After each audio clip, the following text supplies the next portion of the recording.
Planning for the future is important for everyone. This is especially true for Canadians with disabilities. It's important to have financial security. You need to know that your money will be there when you need it. A registered disability savings plan, or RDSP, can help. An RDSP is a special savings account for people with disabilities. It helps them save for the future. The money in an RDSP can grow tax-free. This means you don't have to pay tax on the money while it's in the account. RDSPs are a great way to save money. The government adds money to your account every year. This is called the Canada Disability Savings Grant. The government will also match some of the money you put in. This is called the Canada Disability Savings Bond. The money in your RDSP can be invested in different ways.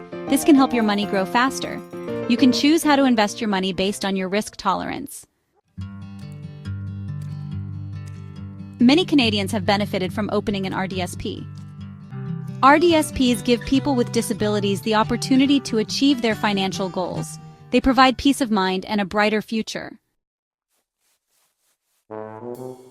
Opening an RDSP is a smart financial decision for Canadians with disabilities.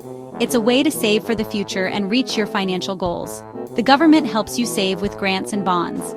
Talk to your bank or financial advisor today about opening an RDSP. Start building a more secure future for yourself.